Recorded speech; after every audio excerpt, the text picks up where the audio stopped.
Are we going? What's going on? Where's the signal? The signal is going. It's going right now. All right. Oh. Yay. They all said it once. Awesome. Well, welcome everyone to the chat. Because I don't know where Jami and Rebekah are, I'm not going to point. I'm going to say, welcome, Rebekah from Die-Alogue. She's the one with the Die-Alogue logo behind her. And, expertly placed. Subtle. and welcome Jami from Murderish. Murderish. Hey guys. Sporting Is that stuff. a fancy piece of merch? It is a fancy piece of merch. I shamelessly plug my own podcast. That's cool. We do that. Sounds about right. Right on. Yeah, I'm not wearing any merch or have anything going on here. I think I'm wearing a Cowboy Bebop shirt. That's about it. Love it. It's on your turf, so you don't have to. Yeah. Right. So we've had like 5 different topics suggested, and then we scrapped them all and started over. So Ooh, exciting. yes. Sorry, my little doggie's here. She needs so some cute. love. What's her name? Tootsie. Tootsie. Oh, hi, Tootsie. Oh, I hope Oh, she's so freaking cute. Call her the Tootsinator. She sounds like a real badass. Yes. But anyways, so we were going to talk about Scott Peterson a little bit here. But before you guys came on, Aaron and I just solved the case. So. Oh, good. God, I can't wait to hear who did it. Was it It's a real You have to wait for the book. It's a real head scratcher. But I will say that when Aaron and I did cover that case long time ago, I tried my best to give him all the credit, like, be totally unbiased and just point out where he was and what the evidence was against him. Mm-hmm. And I did give him credit. Like, he said he was this place and that place all throughout the day. And there is evidence of him being at work or him sending an email or making this phone call. But at the same time, it's really hard to just be like, oh, he's totally innocent because it's all circumstantial. What say you? It's a lot of damn circumstantial evidence, which I, in my own humble opinion, is just so stacked up that it tells, to me, a very vivid story of what happened. And in my opinion, he killed his wife. I think that if you've got that much circumstantial evidence, it just can tell a really vivid story. And sometimes I think can be more powerful than, what we call hard evidence, or scientific evidence. But that leads to the $1 million question, which is, does he deserve to win this appeal, which we're all waiting to find out if he will. And I struggle with this, Jami, because I like you and like many, I think, believe in my heart that he did it. And when I've gotten some healthy distance from the case and I've listened to more podcasts and I've rewatched some things, I've evolved and matured in my knowledge of the criminal justice system. I think I don't know that he should be sitting on death row based on what was presented at trial. And that concerns me because I think that has to be fair for everybody, not just the people I want it to be fair for, because I think he did it, but I don't know if they won that case beyond a reasonable doubt. So that's my struggle. And I'm bummed because I have a trivia category called Peterson about Drew, Michael, and Scott. And you take Scott away, and I just have 2 Petersons now. So that sucks. Clearly, you can't take Scott Peterson away then. I know. So we're gonna have to wait for like a new white guy with the last name Peterson to do something crazy. That won't be a problem. Yeah, it will not be a problem. Yeah, it is a matter of time. It's like prosecutors with the last name Murphy. That's a thing too. Have you guys noticed? There's all these Murphy's Murphys. Law. It's Murphy's Law. It's a new show. That's what it is. That's one of your new categories. There we go. I love that. No, I never noticed that. Yeah. So what are your guys' thoughts on Peterson, though? I know we want to talk about other stuff, but. Go ahead, Aaron. Well, I was just going to say, I'd rather we were just open and honest about it. We can say he looks guilty, but if you go back through the trial, there are certain things that have since come to light regarding, say, the measurement of the fetal bones, things like that, that weighed heavily against him. If we say enough stuff went wrong at the trial, I think the only fair thing to do is to say he deserves a second trial. Sure. The lawyers should have a chance to go back over everything. I think with enough time, it's one thing to say we can put out a documentary that convinces a whole slew of people that he's innocent, which a number of them have contacted us. Right. But beyond that, let's just see what a trial would bring out. I mean, let's put all this stuff back up there and let's see how it plays out. And I think I wouldn't be surprised if he beats a second trial, because in this day and age, we're starting to expect more. We're raising the bar for what we're expecting when it comes to, is he guilty or not? And what I tell Justin all the time is, I don't mind having the conversation about what we think happened, but if it comes to the legality of it, let's really side on the right side. And it may not be the side we think is right, but it's fair. Mm-hmm. So that's all I'm asking is, let's see a fair trial for him and we'll go from there. And at this point, where could he get, I mean, obviously a fair trial, there's other aspects to a fair trial, but I think one of the arguments was there was just far too much publicity and the trial should have been held, elsewhere. I think that's part of his appeal. But at this point, I mean, it'd be interesting to see where the heck that a new trial would go on. I mean, everybody knows about this case. And it involves a child, a pregnant woman. So it's just highly sensitive and people are out for blood, jurors included. Yes. I wonder what the criteria for Innocence Project and and similar organizations, what the criteria is for them to take cases on, because I'm just curious. I mean, it's a death row case. It's a capital murder. And it's kind of why I'm against the death penalty. I think the margin of error is it exists and we know that. And to have people who might lose their life over a conviction that is not, does not have integrity and might be found a different way in a second trial, that really concerns me. But I wonder, it's been a long time he's been there. I wonder why nobody's kind of come to his aid in that sense. And I don't know that they haven't actually. I don't know 100%, but I think the Innocence Project, don't they only work on cases where there's potential DNA to prove someone might be right. was wrongfully convicted? I don't know, but there might be other organizations who could step in. It's interesting. I firmly believe, I mean, gosh, there's so much, in my opinion, so much circumstantial evidence against him that is so strong. And I mean, I hate to say it, but even watching the Diane Sawyer interview with him it's like OJ's, if I did it interview or whatever he did. It is so hard to watch, so cringeworthy. But yeah, I agree with you. I mean, I don't want somebody to be convicted because, well, I believe in my heart he did it, so he probably did it. You have to be very careful and thoughtful. And as far as the death penalty, I mean, there's all kinds of flaws in that as well. And we see that it's, number one, it's not a deterrent, at all. Right. The margin of error. Yeah, if we're going to take somebody's life, we better be damn sure they did something awful enough to do it, to deserve it. I'm surprised that the likes of Kathleen Zellner or another high profile lawyer hasn't taken it on because of its high profileness. Yeah. Give it time. If he gets a second trial, you don't know who's going to jump in there. True. And he had Garagos. I mean, he's, an amazing attorney, he's a very well-known, good. So it wasn't like he didn't have good representation. So he was very well represented. And in my opinion, I think that, a lot of people watched that documentary that kind of swayed them the other way. Oh, maybe he didn't do it. But, they talk about all these so-called witnesses who saw Lacey Peterson walking the dog afterward. But I think there's a reason why a seasoned kick-ass defense attorney like Mark Garagos didn't call these people to trial at the time. There's a reason. I don't think that they were credible, but who knows what a second trial would bring, and it would be interesting. Can I just ask what, in your mind, is there a definitive piece of evidence or something where it feels resolved in your minds, Aaron and Justin?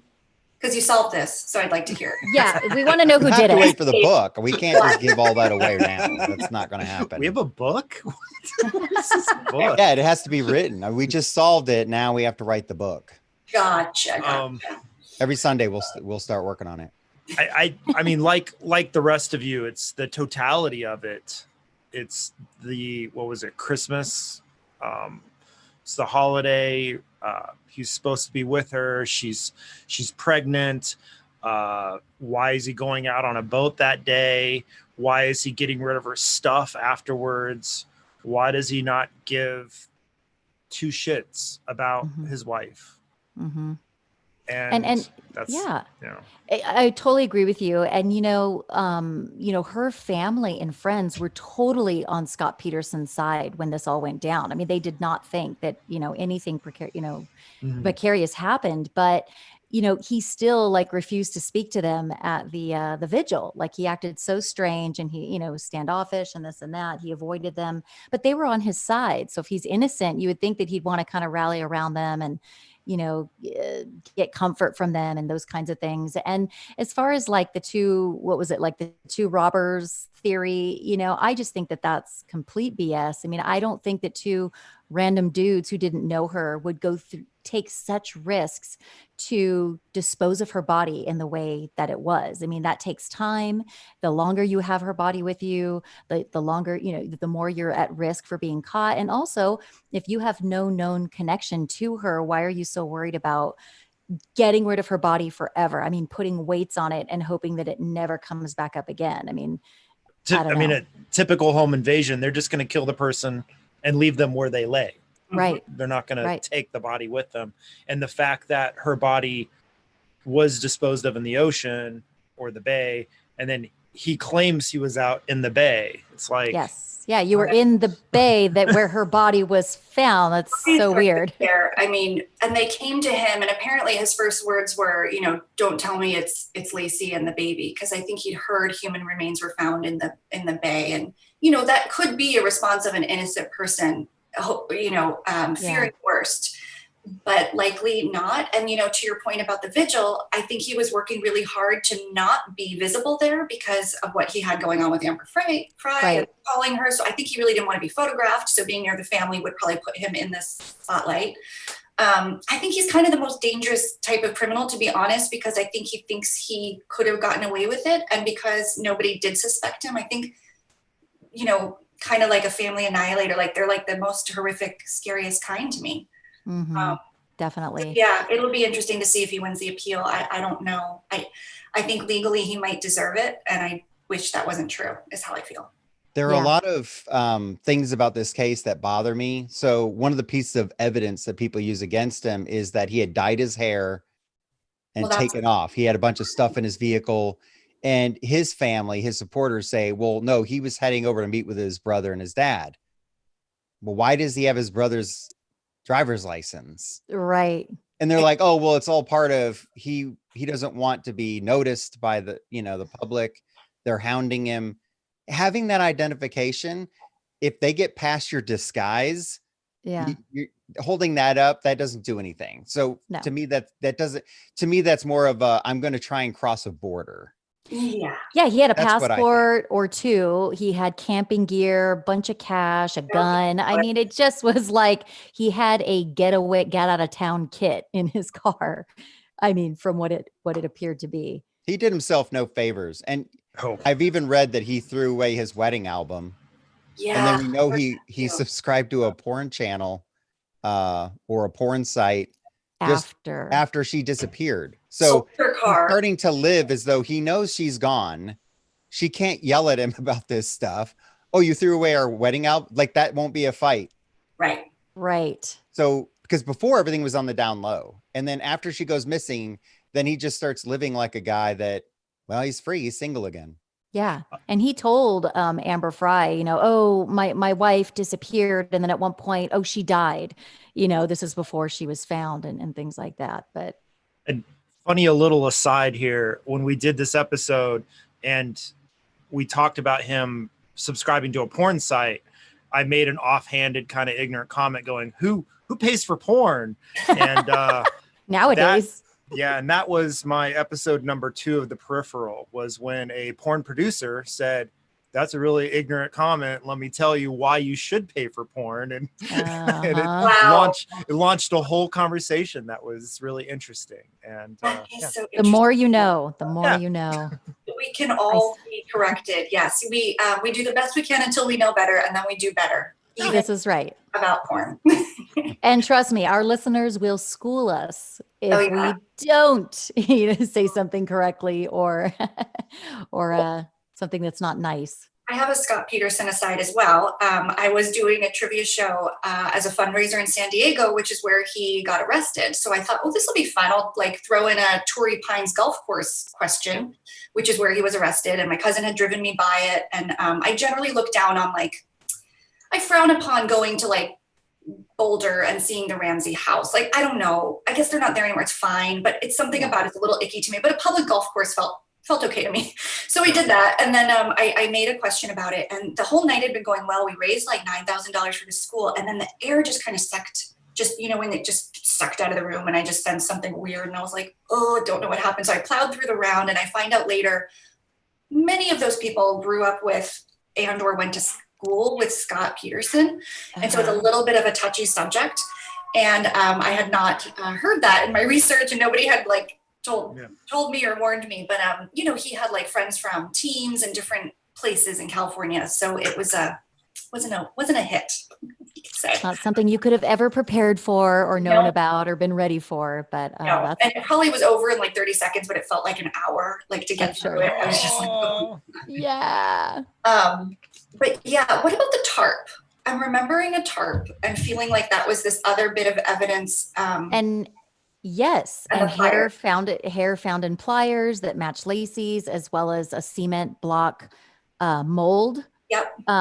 Found in Scott Peterson's warehouse or garage or whatever you want to call it. He also never, I don't think he told Lacey that he bought this boat. And also he claimed he bought the boat, to go fishing or whatever. But according, to, I don't know if it was her family or people who knew him, he was never an avid fisherman. It was Lacey's stepfather who was an avid fisherman. So it was really strange that he bought a boat a couple months. I think the boat had been a gift for the stepdad.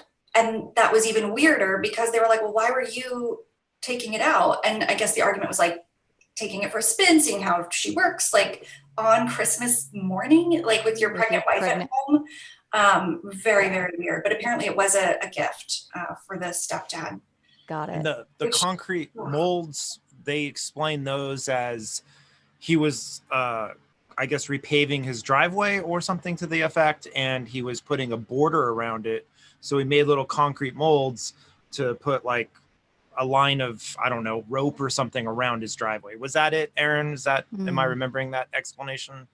I don't really remember so much where they ended up on that. Although I do remember with the pliers, I don't think they ever matched the hair exactly. It just was similar. Yes. But when you add all this stuff up though. Right. They can go through every bit of this and say, but this, but that, but this, but they're having to do that over and over again. And I know that's not always proof, but I mean, who else are they supposed to look at? Who was going to benefit from her being murdered? That's right. The people who are robbing a house and she gets into an argument with them or something like that. Why wouldn't they just kill her and leave? Yeah.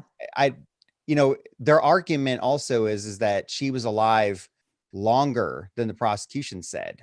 And that's where, if they have another trial, there will be experts coming on talking about how long it was Connor, right? Mm-hmm. How long Connor actually lived, which they think could have been into early January, I think by the 3rd.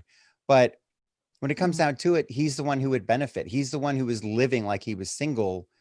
Yeah. It's really hard for me to get past that. And when I spoke to one of his supporters on the phone, she went through all the stuff, telling me this, that, and the other thing. And, all I can tell her is, thanks for the information, but I'm not going to do another show or change my mind necessarily. All I said is I'm pretty sure he did it. Yeah. I won't say 100%, but I don't see anybody else who checks as many boxes as Scott Peterson. That's what I would say. 100%. Like you said, who had the most to gain from her being dead? And even that, none of this is hard evidence, but like you said, in totality, even the voice message that he seemed to strategically leave her. Oh, hey, it was just, I'm sorry. I'm married and I consider myself to be in a happy marriage, love my husband. We love it, this and that. But just leaving the voice message. Oh, hey, honey, how are you? Beautiful. I'll be on my way home soon. It was just so seemed strategic and it seemed staged, and of course, coincidentally, it was at the right time to show that to help his alibi. It just gave me goosebumps and made me cringe hardcore listening to that voice message. A little inauthentic. Every time he speaks is pretty hard to handle, and referring to her in the past tense was a major. Yes. Yeah. Oops. One of the first interviews, he finally sat down.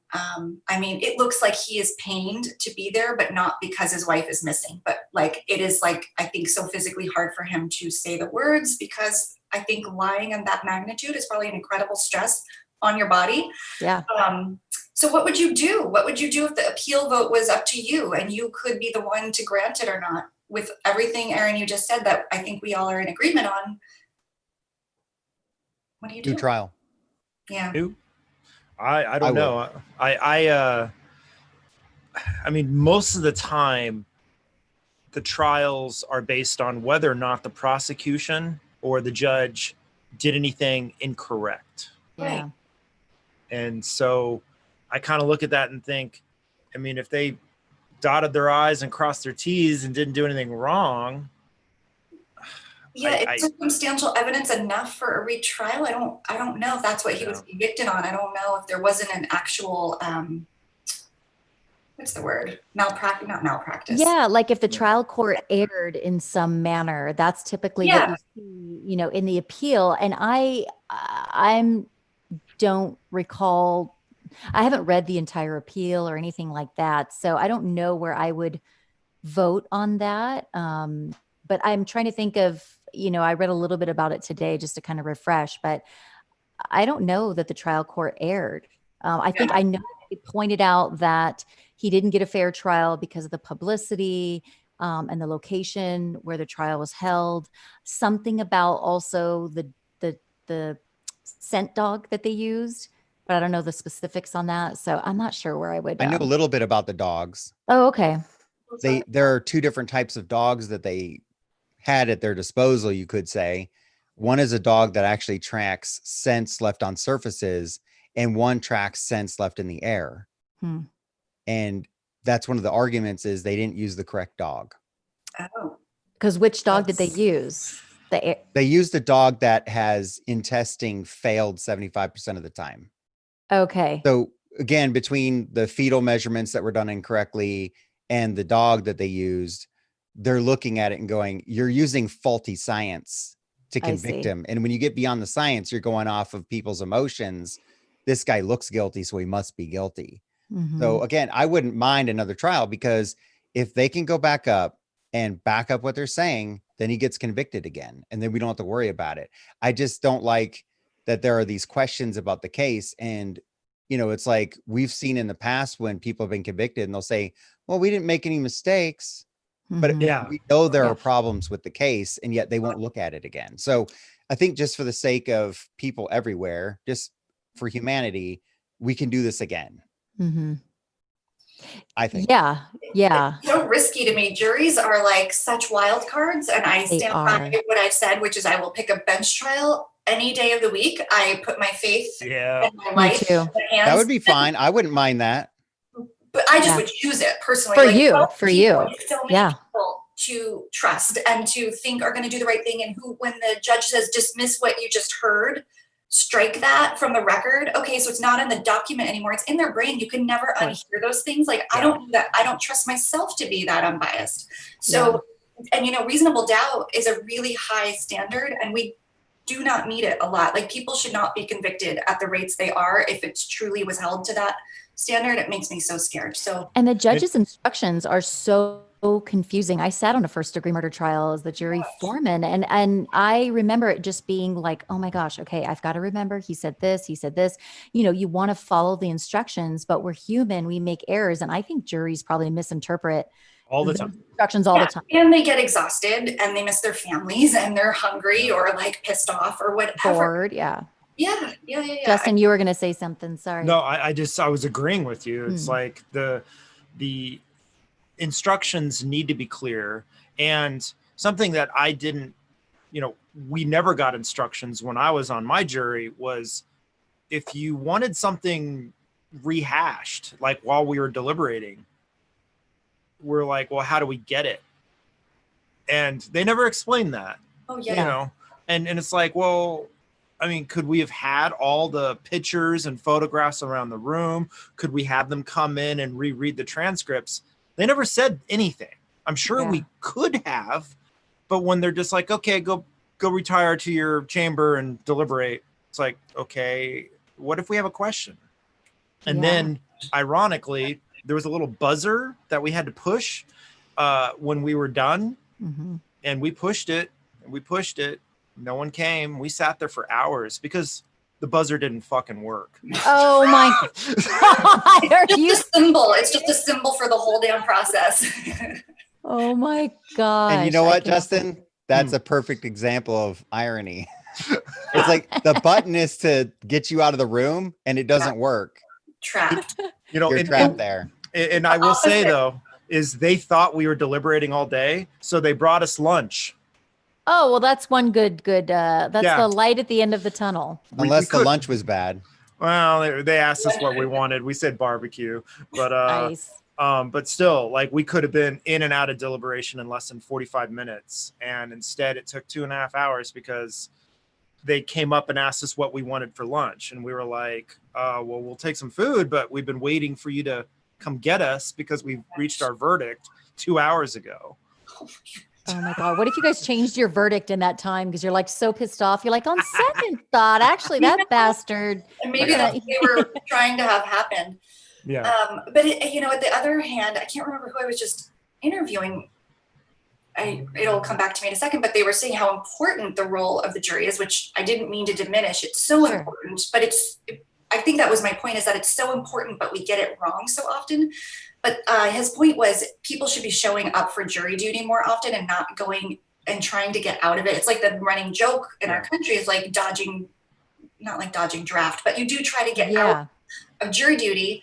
And so it doesn't always end up being a jury of your peers. It ends up being a jury of people who are able to, for whatever reason, retirement, like unemployed, able to give up potentially a big amount of time. And so that doesn't always work out in a defendant's favor either.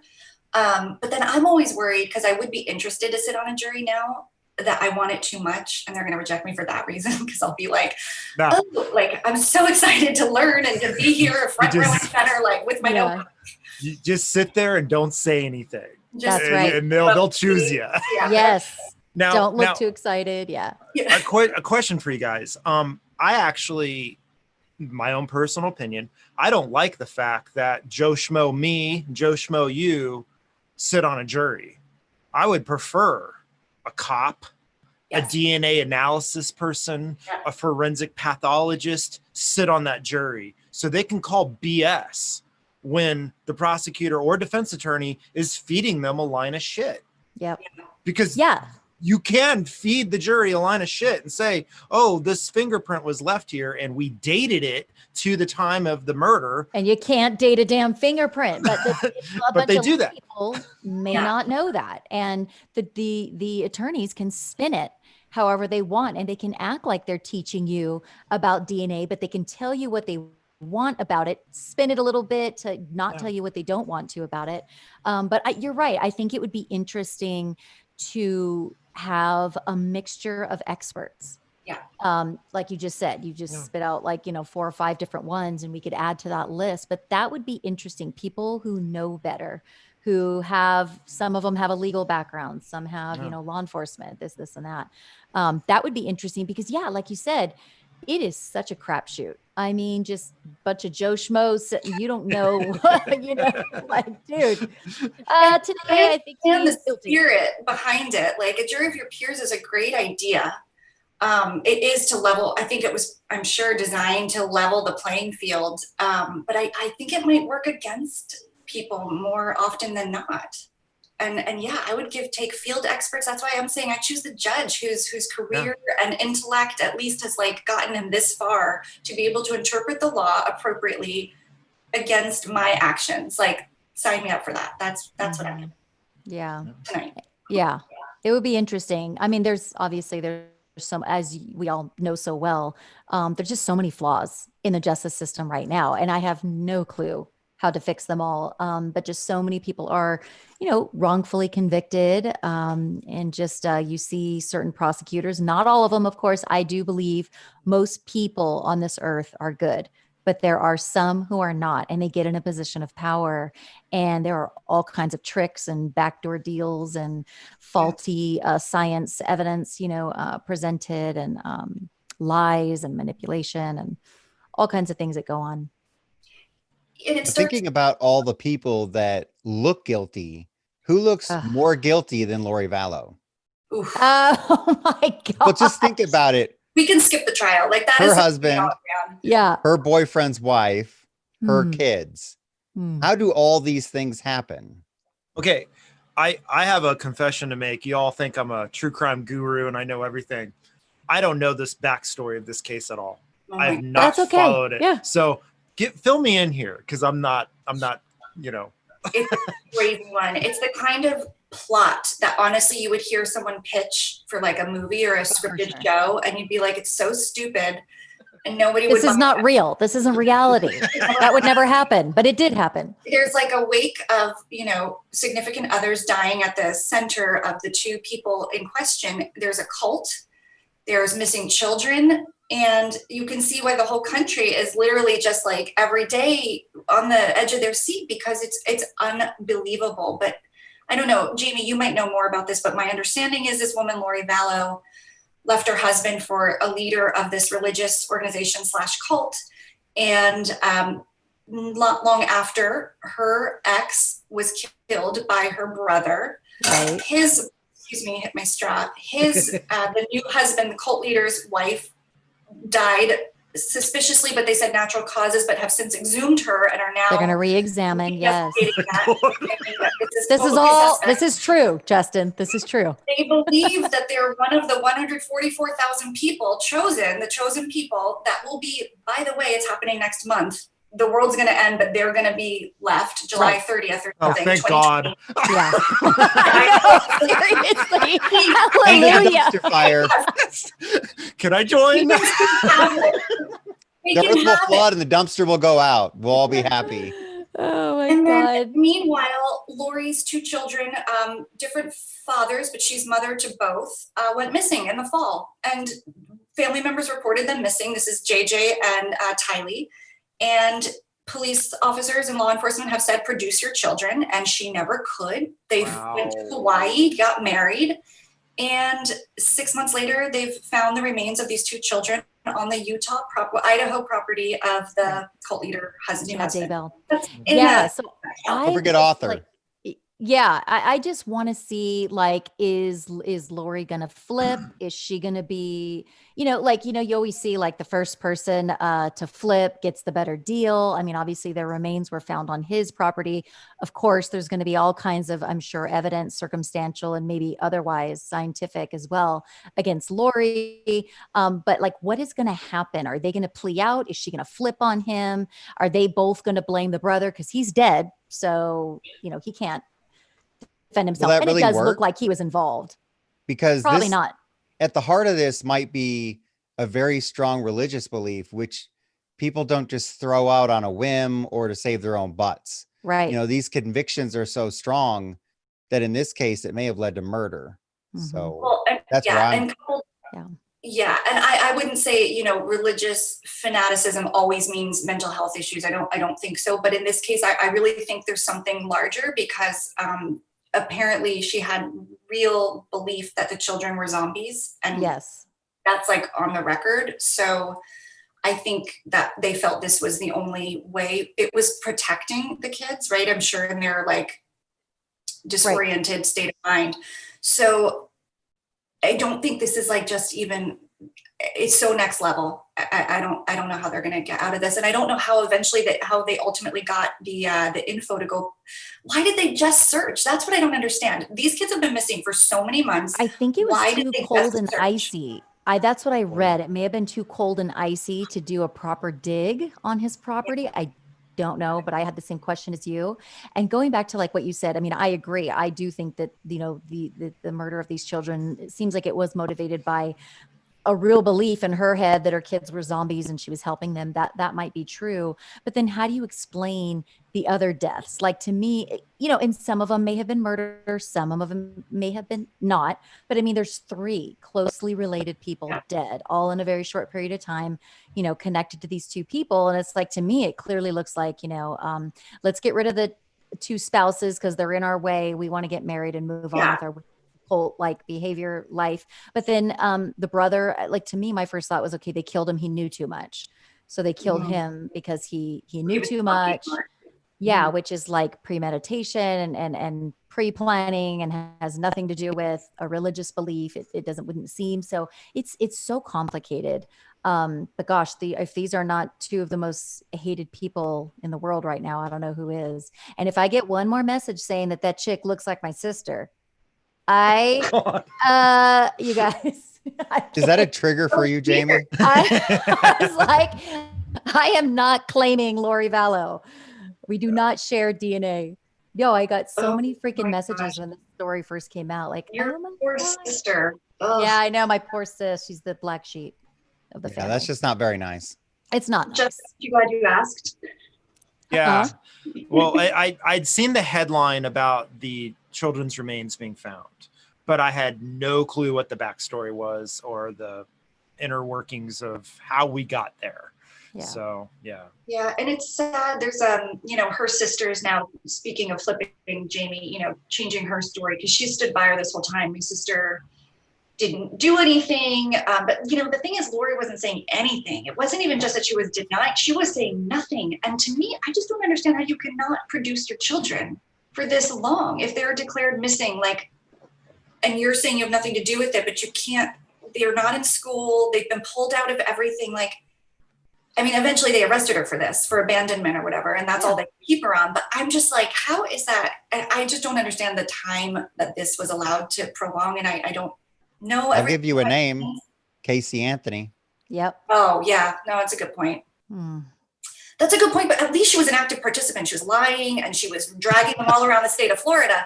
Lori went to Hawaii and got remarried and like took a beautiful photo shoot of her life while her children were, I can't even say it. Like it is true. We have seen it happen, but it's so, but it's actually a lot like Casey Anthony. What if this is not religion, but love?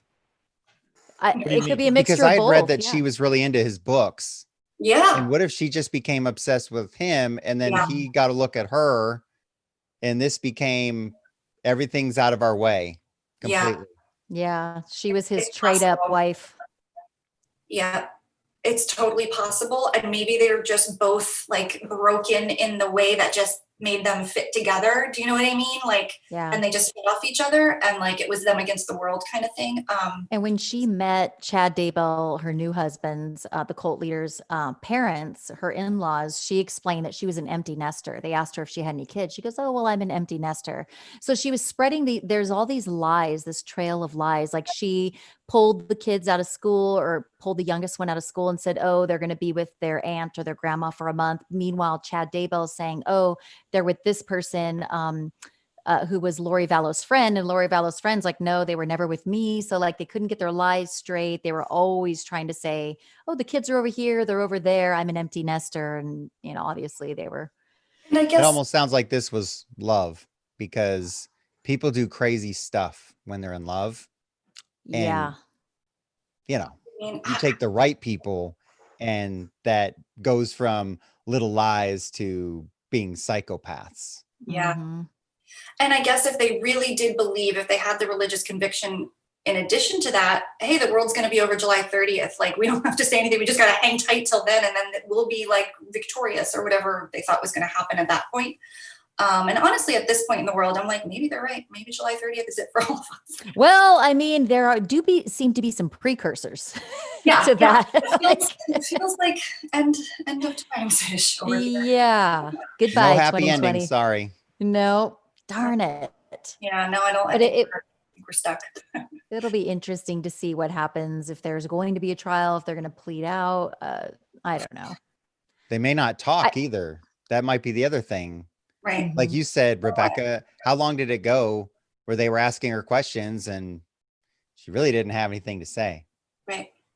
With that stupid smirk on her face in court. God, that got me every time. I mean, it just looking at her in court and smirking, knowing these are very serious charges. We're talking about your missing children, and she's just like smirking and Hey, but she'll probably have an innocence group too. So you might not think about that. I hate to say it, but I was relieved when they finally found the kids, because so many months had passed. Anyone who pays attention to these things and any expert I listened to was like, they're not alive. There was some like hope of a bunker, like some culty underground Kimmy Schmidt kind of thing, but Kimmy Schmidt.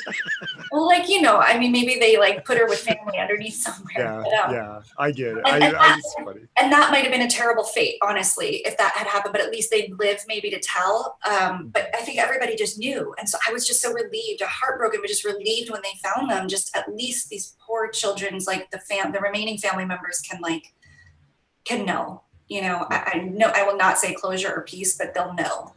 Yeah. I think that the family, obviously they're grieving, but they did say in a public statement that the autopsy findings would be out at some point soon, which is going to be gut wrenching.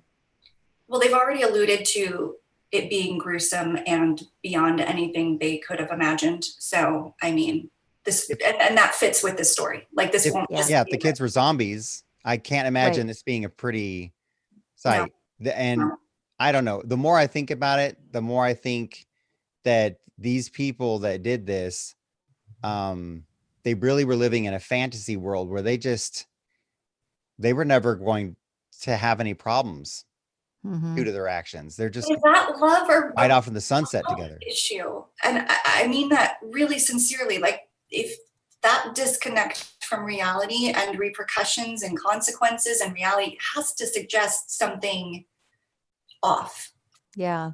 Although it's like, Chad Daybell, I think in November, authorities showed up at Lori Vallow's house. I want to say in Arizona. I think she had a place there or had fled there or something.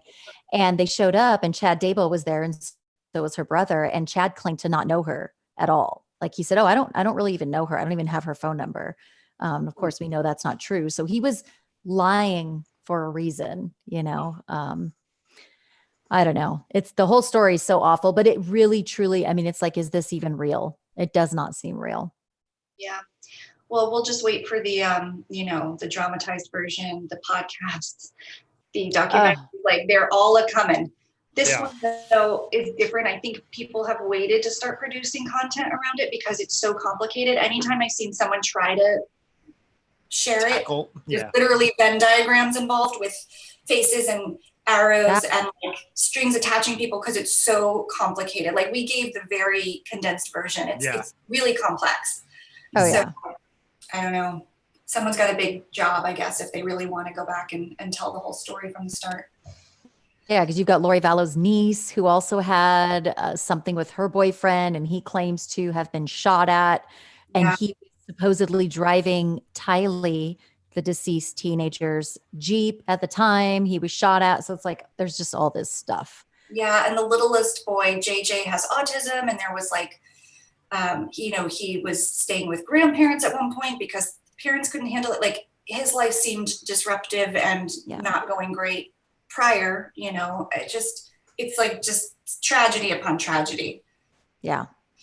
It was, there's a church in Kansas City called International House of Prayer, IHOP, which they got sued by IHOP, by the way. God, of course. But there was a huge Rolling Stone article about how like they somebody murdered somebody in the church, and it was just this whole ordeal. And I suggested it to Aaron years ago, but then like the more I dug into it, I'm like, this is kind of complicated. I don't want to do this yet. we'll have to wait to get some more information about it, because it wasn't just a straight up murder. And when you have a whole church congregation that could have been in on it, it's like, oh my God. That's crazy. Not all churches are cults, but cult stuff generally is so complicated, you know, because who's the victim, who's the perpetrator? Because sometimes the members start committing crimes, but are they victims because they were brainwashed and they're like experiencing, you know, Stockholm syndrome or who knows what? But like the little bit of research I've done on certain cults, it's very messy. And I would think, and again, I will be very clear to say, I don't think churches are cults, but there is some like group think, and there is like protection of certain leadership. I mean, look at the Catholic Church, like, you know, the lengths they go to cover things up. Mm-hmm. You know, and didn't you interviewed someone from NXIVM, or was it somebody reporting on NXIVM? Yeah, Josh Block, he did a podcast called Uncovering Escaping NXIVM. He did it with Canada Broadcast. And actually, I'm interviewing him in a couple of weeks for his new podcast, The Lost Kids, about a place where troubled teens go. It's out now. The podcast, it just launched. It's so good. Troubled teens go to this like boarding school kind of thing. And then like a bunch of them went missing and have never been found. So he's reporting on that one now. But NXIVM I got in like deep with. I'm like obsessed with NXIVM, the cult. And his trial, I'm really looking forward to. Keith Raniere, the guy behind that. It's happening here in New York. And I think he's waiting sentences. He was convicted and now we're waiting sentencing. Okay. So. Yeah, cults are fascinating. Awesome. I know, cults are fascinating. There are just certain people on this earth who have the ability to rein these people in, get into their heads, brainwash them, manipulate them, get them to do things that they wouldn't otherwise do. And maybe it takes a certain person. That's fascinating in itself too. I want to dive into their head and go, what characteristics does your brain need to have, or you have to be susceptible to joining a cult? Because of course I'm screaming from the mountaintops going, what the hell were you like, who would join this? You know, who would, but it's not that simple. I think it's a lot more than just something in your brain. I think it's upbringing. I think that would be a perfect nature versus nurture argument, because if you were brought up in an extremely restrictive household or abusive household, if you're looking for a way out, to escape, why does somebody join a gang? Why does somebody join a cult? It's all the same reasonings. It's a sense of belonging, a sense of purpose. Acceptance. Looking for that love.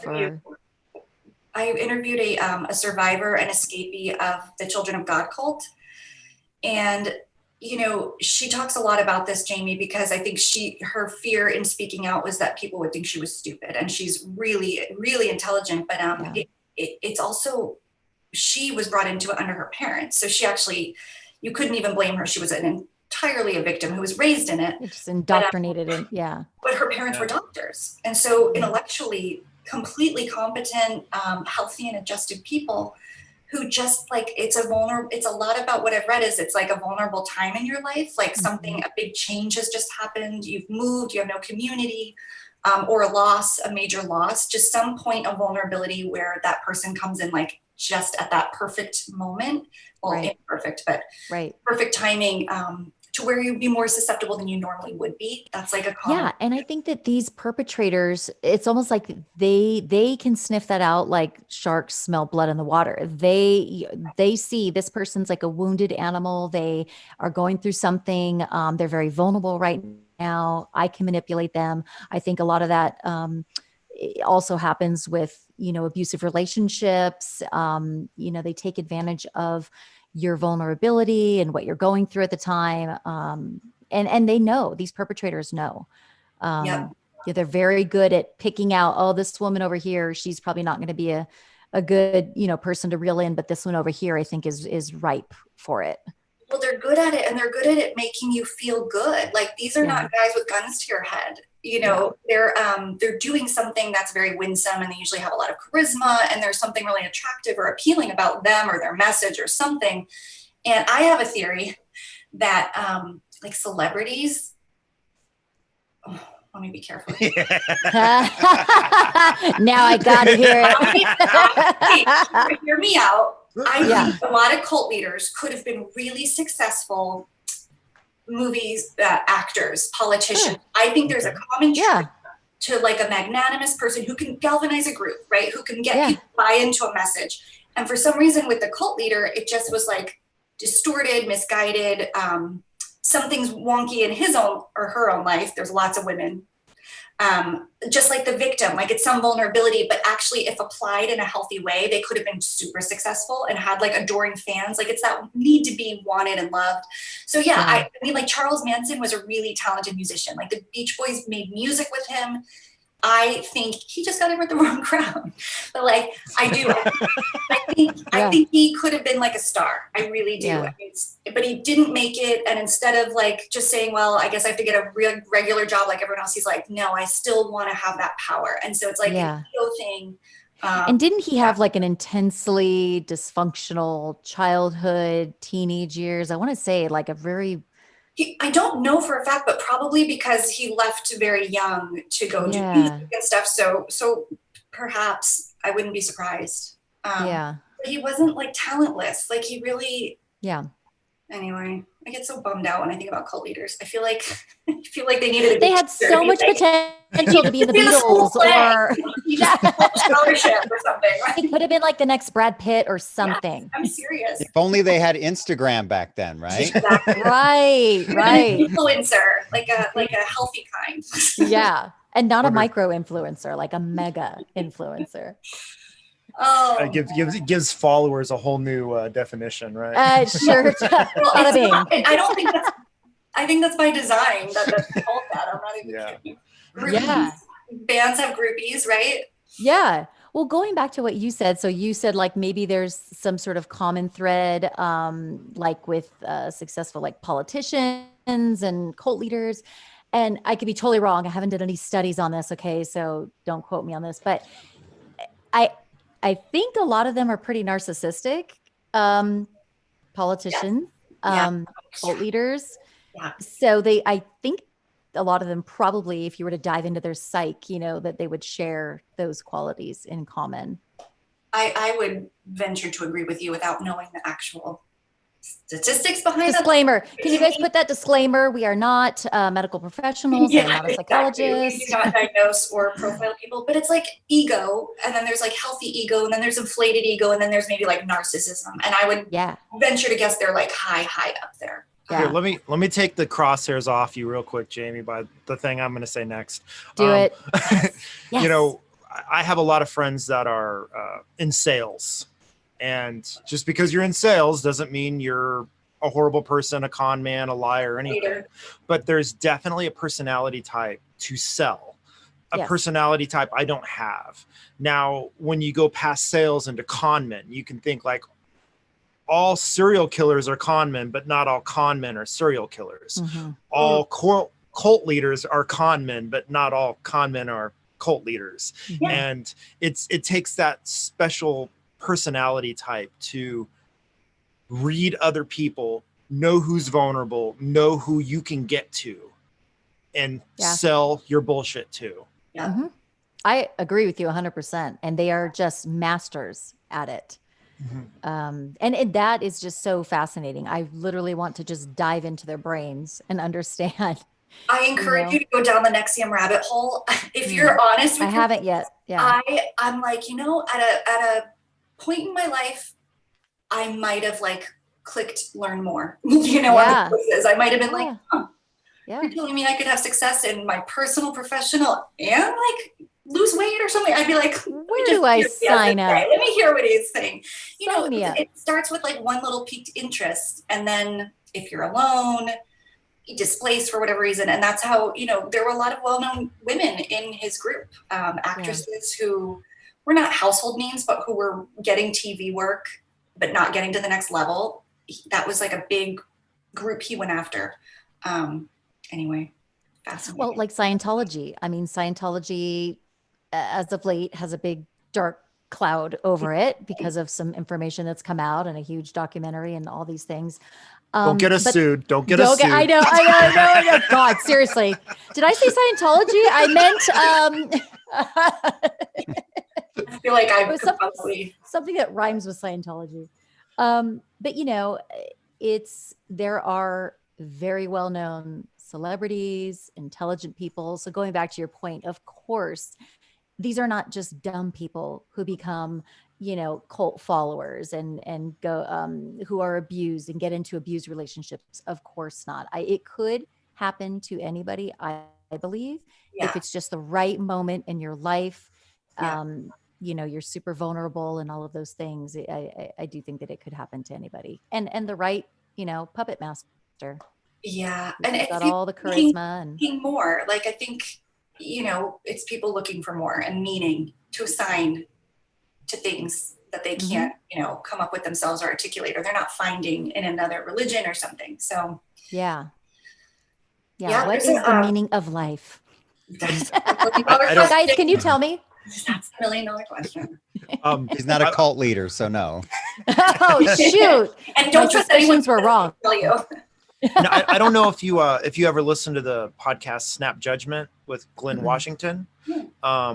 He's super great storyteller, super awesome guy. I saw him local here when they came to Kansas City, but he grew up in a cult, and he has a whole podcast called Heaven's Gate. Oh. Dives into it. Interesting. Yeah. So wild. And Glenn Washington's actually kind of one of my idols in podcasting, and I don't think he's stupid at all, but he was in one and he grew up in one, and it's just sad how they can manipulate. It is so sad. I know. God, that was a fascinating one too. I remember when that was all happening, and it was so creepily recent. Like, what was the year that big their thing happened? Oh, it just was early 2000s. Yeah. Haley Bop or something. Yeah. Was it called? Haley Bop, something like that. Death. I know that's not a pop song. No. I'm not talking about the bop song. What's crazy about Heaven's Gate is their website is still live. Like, oh yeah. Oh, it's really? rebranded a little, but and they have a disclaimer about taking your own life. It's so interesting. Oh wow. There's still I got it up too. Yep, it's there. I'm telling you, it's real. So is it sort of like all of the truth, none of the death? Is that it? Their new message? Right. Yeah, basically. Like, we're still believers, but you don't have to die for it. Like, that's crazy. They don't sound committed enough, so I'm going to pass. Yeah. And the website still, Justin, you're looking at it. What year it was made? Like, if there were websites in 1983, this is what it would have looked like. I mean, this is like the Angel Fire click and build kind of websites. It's here. Hold on. Rinky dink. Yeah, we're getting a screen share. Look at that logo. Crazy. Yeah. How does it look on mobile, Justin? Red alert. For mobile. Yeah, cults that don't have an end date, they're just not as interesting, right? I just take them seriously. I don't know. Yeah. So this is all ending. I don't want to hear about it. Mm-mm. Yeah, and we're all on the right team. We know we know about everything that's going on. Yeah. There's something to that people feel like they have this secret knowledge and they wish their neighbors knew about it, but they're just not cool enough. They're not hip enough. So, sad to say, you're going to be over there and we're going to be up in the spaceship. And it turns into this very weird, smug, self-righteousness. And what are we seeing that with right now? I don't know if this is a cult or domestic terrorism, but that's being investigated. This group that believes there's this island of children being abused by politicians. Do we know about this? Yeah. What are they called? The Fire Festival? QAnon. Yes. Billy McFarland could be a cult leader, by the way. Yeah, I think it was the Fire Festival you're talking about. Sounds very familiar. I know nothing about it. And do you know what their latest idiotic conspiracy is? Is this QAnon? Yes. Let me guess. It's about vaccines. I don't know. No, it's sadder and scarier. Oh, And you told me there's about there's a politician running in St. Louis who is claiming this crap. They're saying that the George Floyd murder was all deep faked and it's totally false and didn't actually happen. Oh, interesting.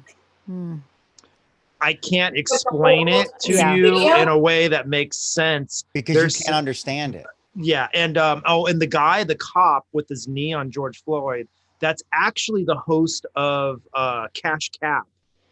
Stop. I wish I was effing kidding right now, but I'm not. I actually believe you because Crazy. these are the same people who are saying that Trump is giving them private messages through lapel pins, mannerisms. It's wild. It's QAnon. Google it. And actually, LA Not So Confidential did a podcast on what are they called? The believers of QAnon. There is a word, and I'm just I'm losing it. But I didn't pay that much attention to remember it. they're psychologists, and so they go into bless you. They go into who is susceptible to this line of thinking, and there's definitely some like rubbing elbows with cult group think. But this QAnon thing is crazy. When the Samaritans first came to Central Park recently for COVID relief, they set up these tents for like overflow for hospitals, and I'll skip the back. Okay, I heard that people thought that there were just like children being rescued from these sex slaves. Do we have a sex trafficking problem of children? Yes, we really do. Our world does. Yeah. And what kills me is that they're hijacking that reality and saying that it's happening, and that celebrities and politicians that we know are actually like the leaders of this ring, keeping it on the quiet, and that those tents were set up to bring these kids off a boat, the boat that the Navy sent in relief. And I live in New York City, and I go to Central Park, and I actually know somebody in California who's believing some of this and sending me photos. And I'm like, it was beyond, I had no words to exchange, but it's a weird thing what people will believe. And screenshots, people believe screenshots. And what is motivating it? What makes it so hard? I'm fascinated by this. What makes it so hard for people not to just accept this was a horrible, slow murder that was right before our eyes? Why can't we just accept it for what it is? Why does it have to be something else? I think it's the result. So like we know when there have been school shootings, like at elementary schools, there is then introduced into Congress, things like that. There's gun control measures. And I think they look at this and see, well, Black Lives Matter is out marching, people are protesting, people are looting, buildings are being burned down. This is all part of a process. And I always say, and I'm influenced by a show from back when called Bullshit, which is really great.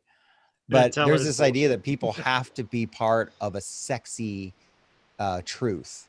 So it's like, oh, we know the truth about what's really going on. You guys are just at home swallowing all what the news is telling you. Yes. You're being lied to and manipulated. Yes. Right. And we're not part of that system. We're not stupid. Right. Yeah. We know what's going on. Wake up, sheeple. Sexy. And so they're all latched on, and they're cool, too cool for you or me. Aaron, I'm so glad you brought that up, because we all have that friend or that person in our lives who is that, like, wake up. You guys are all just like, you don't know what's going on. I know, sorry, you haven't opened your eyes yet, but I can see exactly what's going on. You're eating what the media is feeding you, and you're just a sacrificial lamb, and you're a follower. And it's like this thing that they have in their head. They feel so powerful. That sucks to be you, Aaron, but you don't know shit. I got it. Right. Like, I know what's going on.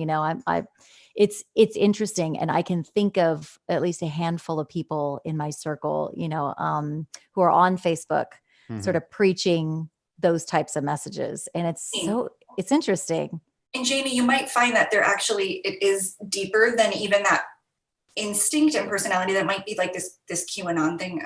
It really might be. But my question is, why is it politicized? So the people in this extreme thinking that think they know the truth about every major world event happening right now, they want to like challenge it and be like a denier. Why it all aligns with like a certain political agenda. It's not centered, for sure. It's not progressive. it's like way extreme right. I'm not seeing it on the and I'm willing to be told it's happening on that side too. So do you have any thoughts on like, why is this just like a political agenda? Like why are all the beliefs so far on this like super far right conservative barometer? And do you agree with that? Because that's what I'm seeing, is that denying COVID, denying that murder of George Floyd, like I don't even understand, anti-vaccines, you know, it's like smaller government, but like on steroids. It's like this desire to like strip down all federal legislation and mandates on changes. I think it's a reaction again. People are afraid of progress, equal rights, gay marriage, whatever it is, people don't like it. And so now they're trying to find a way to fight it. And so what they do is they demonize these things. They say, no, that's not a real protest. Those are people being paid by George Soros. Right. And so what they do is they discount and they demonize because they don't want any progress made. And it's sad because when it comes down to it, we're not thinking about what's better for people. We're just scared of what's going to change. And they're also inserting themselves in to damage the process. You know, a lot of the disruptors at protests were some of these believers who were trying to, you know, wreak havoc at peaceful protests intentionally for the media to pay attention to that and show that, see, this is everything that's wrong. Look what's happening. Look what this movement is doing. And it riles me up so much. I can't even tell. What are they? They're called agent saboteurs. Is that? Yes. That's really what this episode is about. It's a really good one if you want to kind of understand the psyche behind it a bit. And I listened to it and I still barely can, but it's probably something I have to listen to a couple times. But it's not going anywhere, I don't think. And as things just kind of escalate, it feels more and more divisive. And, you know, that's another thing too right now, is like having conversations is really hard. Like with people who don't agree with you. And I've been, you know, I've been unfriended. You know, it happens. And I just go, okay, we were never, if they don't trust all the time that I've spent with them in the past and seen that I mother my children well, I think I'm a good person. I've shown them to be a good friend. But because I put a black screen, they just simply said, if you put a black screen, you're gone. Like I'm just, and because it's a law enforcement officer's wife, and she takes that to mean that I obviously don't support law enforcement because I put a black screen, when that is absolutely not the case, but I digress. But it is interesting. I've talked to so many people. I don't know about you guys, but these conversations, I have to have them in just my close inner circle. But I have, if you look at my social media, you see where I stand. And typically I don't like to rile people up on Facebook. That's not what I use it for. I would never go into a crowded mall and say President Trump sucks. You know, if I want to say President Trump sucks, I'm going to say it to my mom or my sister or my best friend. I'm going to say, you know, that's the way I work. But every now and then I do think if you feel a fire in your belly, in your gut, something in your heart you feel passionate about, you have to stand for something, and it's okay to put it out there. And you know you're going to piss some people off, and that's not the intention. But that is sort of what I've done. And yeah, I've lost some Facebook friends, and it's okay. I'd like to see a change here, because it would be nice if someone said, I don't agree with Jami, but she's such a great person that I'm not going to end our friendship or whatever just because I disagree with her. Right. In this country, we always want to divide and conquer and say, oh, you're part of the enemy now. But to me, it just doesn't make any sense. If anything, people should be stopping and thinking at this time, like, why are people so upset? It's not George Soros's money. It's because we continue to see problems in this world. I know that it's true because we get pushback. Justin or I make a comment or we tweet something, and then we have pushback. We have someone saying, well, because you think this Floyd situation is real, we're not going to listen to you anymore, or whatever. I've gotten those. That doesn't stop us, because we've seen this time and time again, and we just don't care. We'd rather say the truth than try to, I don't know, bow to someone who we don't even know, whose opinion doesn't make sense to us. That's right. And They don't Aaron know what and kind I, of person you are. yeah, Yeah, go we ahead. get it, and I'm sure you guys do too. But we get it from both sides. Yeah. It doesn't. It's You not just can't from- win. You No. cannot win. You're maybe you're not saying enough. You know, why aren't you saying Black Lives Matter every single day, or why are you not doing this? But then you have the other sides that are like, oh, I got a comment from somebody and said, oh, it's really frustrating to see you've jumped on the racism bandwagon. But if they'd known me for the last however long, they would know how I felt about racism, but they don't know me and they think that I'm jumping on the bandwagon. It's Truth be almost a told, disrespect. it is a disrespect. Yes. And I had been working, not that it matters. I don't need to prove my case, but I had been developing this case for 3 months, far before George Floyd died. And of course, it's a Black man who died. He got beaten up by law enforcement and murdered. But it doesn't, these people don't know us, you know, so I'm just going to keep pushing forward. Every now and then you got to stand for something. If you feel that fire in your belly, that's what I tell my kids. You know, I wouldn't make a habit of going on social media and just trying to piss everybody off every day and say this political statement and say that. It's just not worth it because it's going to cause you stress. But every now and then there is something that you feel that fire in your gut, and I can't shut up. I just can't, and I won't. Yeah, I'm with you. I, my whole point in dialogue is having hard, interesting, good conversations. And so this is stuff I always want to talk about. And now that the whole country's talking about it, I'm like, oh, good. Like maybe everybody's like really excited to jump in now. But I really underestimated the true crime community's division over law enforcement and basically everything else. And I've had more than a handful of law enforcement officers on my show. Brilliant people. Like I adore them. I'm almost a little like embarrassingly starry-eyed over them because I kind of wanted to be a cop when I was little. So I have this very like, I'm so in awe of you and what you do. I respect the hell out of it. And also Black Lives Matter. Yes. And if it's not justice for all, it is not justice for anyone. And to me, it's really simple. And my guest put it really well recently. He said, it is not that we are anti-police, we are anti-bad policy.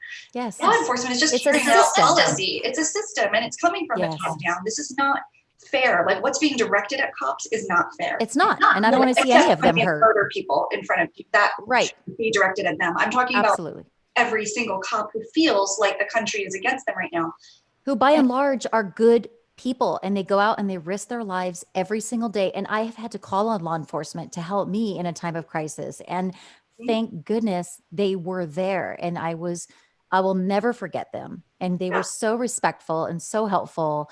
But it is frustrating that, me putting a black screen on my social media automatically means that I don't think blue lives matter. And that's couldn't be further from the truth. I just didn't see that coming. And in retrospect, I'm like, of course it came. Like, but now I'm very clear.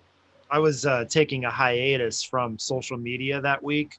And when I logged back on, all of a sudden I saw all these black squares and I had no idea what it meant. Yeah. And I didn't put a black square in my profile. So apparently I'm an asshole, whatever. But I was just like, I just needed a break. And yes, which I highly recommend. And I know, Justin, you've done that before. And I took your cue and I was like, I had to get out of a bunch of Twitter chats that I was in and all.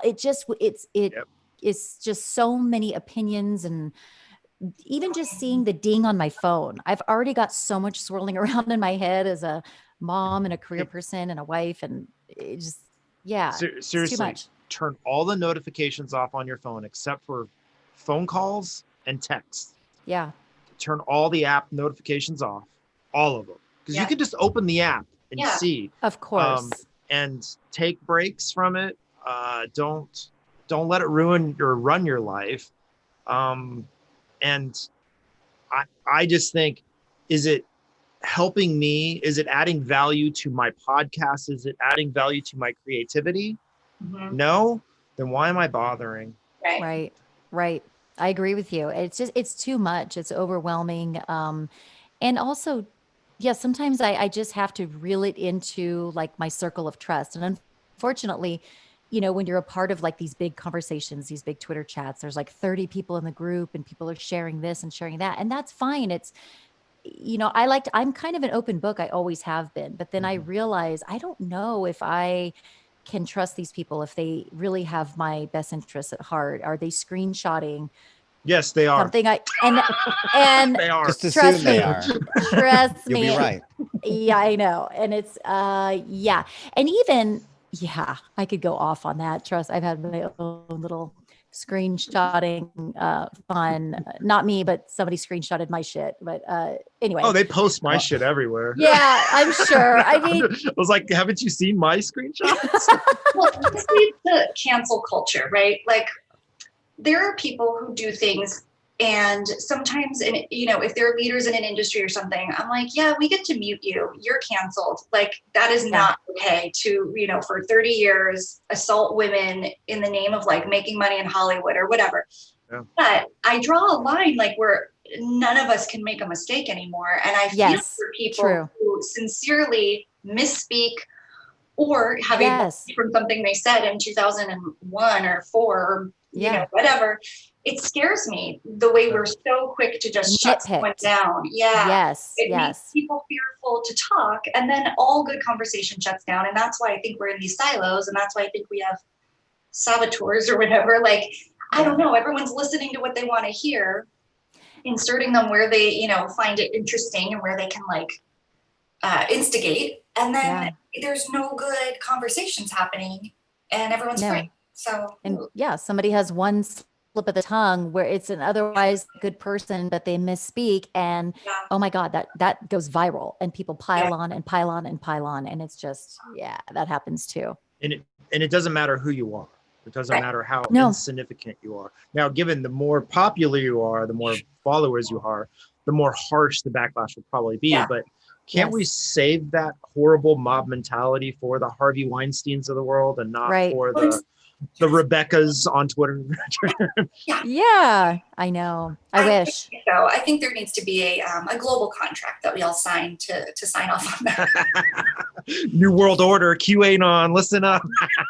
So Rebekah, is there? Just so the audience knows, is there anywhere you would like to tell them to go to check out your show, or even bring up maybe an upcoming episode or an interview that you have coming up? Sure. So my podcast is called Die-Alogue, DIEALOGUE. You can find it wherever you listen to podcasts. My social media is at Die-Alogue Pod. I have so many good episodes coming up. I am ending season 1. I'm approaching my 1-year mark, so I'm kind of the newbie of this group for sure. But I interviewed a civil rights attorney recently, and we talk a lot about the cases going on in the country and which ones have civil rights violations, which ones would be hate crimes, kind of the differences between a lot of the words people are using right now: defunding, divesting from the police, the pros and cons of that, what it actually means. So that one will be out. That's with Benjamin Taylor, and that's coming out on the 1st. That's a week from today, actually. So that would be my next episode, which I think is going to be very pertinent to the conversations. Absolutely. Jami? So my podcast is called Murderish. We're not murderers. We're just murder-ish. You can find it anywhere you listen to podcasts. I also have a website, murderish.com. I basically, the show is typically about an hour long, and I kind of walk people through, I give them a 3D look at fascinating murder cases from start to finish. I have an upcoming bonus episode that I think I'm going to drop on Monday, the 29th, where Dr. Shiloh from LA Not So Confidential podcast, she's a forensic psychologist. She and I kind of rehash the time that a strange man followed me home from the grocery store and came into my bedroom, and I caught him. And she provides really, really interesting insight with her professional background and the fact that she has done extensive work with sex offenders. And we believe this perp, if we're building a profile for him, maybe it was sexually motivated. But that's a bonus episode coming up on June 29th. And you can find me wherever you listen to pods. That sounds fascinating. I'm glad you're okay. I mean, that's... Yes, I'm okay. It didn't end in murder, guys. Yeah. And Justin, you have an episode coming up? No. But you know what? He's taking a break. We don't always give away what's coming up, but tomorrow night, Justin and I are going to be recording an episode on James Byrd Jr. Oh, wow. We're already getting fired up talking about it. And we've spent, I don't know, I think 45 minutes on the phone today talking about it. And it's the kind of case where if people haven't heard of it, when they hear about this case and who was involved, it's disturbing, but it's the kind of thing people need to know about because, you know, racism has been here for as long as I think there have been people, but you know, we have recent examples of horrible crimes done by people who feel like they didn't do anything wrong. And so it's kind of thing, you know, it's difficult to hear, but people need to know about it. And you know, with all the cases going on now, I don't think enough people have thought about James Byrd Jr. And he, along with Matthew Shepard, who we covered recently, those were the two cases that somehow elevated and got hate crime laws put on the books. And I'll say this, before we did the episode, I don't think I truly understood the purpose of hate crime laws. And that sounds crazy, but when you actually get down to the nitty gritty of what these laws are for and how they came about, then they make more sense. And so I think by Justin and I covering these cases, our audience may learn some things. Oh, that's going to be interesting. And I'm glad you guys are covering cases like that. Absolutely. It's a good companion to my interview because that's exactly what we're talking, understanding those terms and the importance of them and why they were instated. So that's great. I can't wait to listen to that. There's this knee-jerk reaction people have to hate crime laws or Black Lives Matter. And it's really interesting because if they actually understood it, maybe they could side with it. But instead they're like, oh, but what about this group? And I mean, I've been there too. I've wondered why Black Lives Matter at some point in my past, but I know doing this show has taught me a lot, you know, reading about these cases, getting to know the people and understanding how these crimes happen and how some of them, you know, have never been prosecuted or weren't successfully prosecuted. When you start to learn all that stuff, how do you not side with justice for people and equality? And so when people say, oh, your show's getting political, it's not. I mean, because this is all criminal stuff. And we have people who are in power or people who have a louder voice saying, that's not really a crime. And that just doesn't, I don't know what is. That doesn't rub me the right way. That's for sure. No.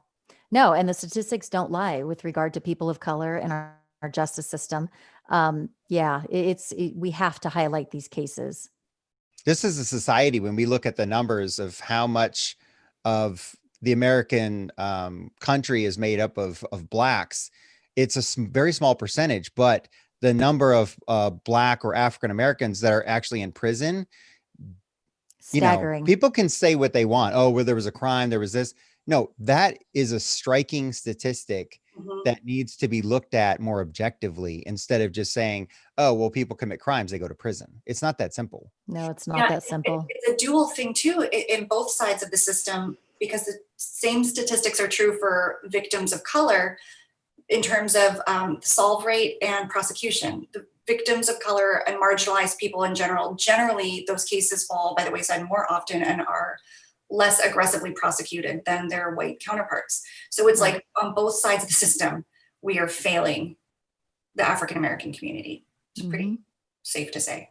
Yeah, I agree. Well, on that note, I want to thank you all for showing up. And, you know, we've been putting this live stream together, sometimes last minute, but it's always great to talk with the other hosts because I think we help each other. You know, when we talk, I think we all learned something. So thanks for coming on. And I think Justin was mostly responsible for putting this one together, but it was a lot of fun. I enjoyed it. I appreciate it so much. I always love hanging out with you guys. Sucks that we couldn't see each other at Crime Con. Who knows if it's going to happen in October or if we're going, but always a yes to collab with you guys. And Rebekah, it was like the icing on the cake when I saw that you were going to be involved, because you and I get along great. And I've always enjoyed my time with you too. So thank you guys. Same. And thanks for having us. This was awesome. Thank you to everyone who showed up to watch the live stream and share your comments. I don't know if everyone's reading them, but I am, and I know Justin is. So that's why I'm always looking over here. Yeah, great comments. Yeah, that's where all the action and the fun is, man. In the comments, always. Yeah. So if you haven't read them yet, Jami or Rebekah, check them out. Michelle Kaz and Twyla White. There's so many good comments in there. Just check them out when you get a chance. Hi, Twyla. We might be back next week. Yay! Stay Do tuned. it. Thanks again, guys. Take Good care. night, everybody. Bye. Bye. Let's see if this mutes. Unmute. All right, now it's over.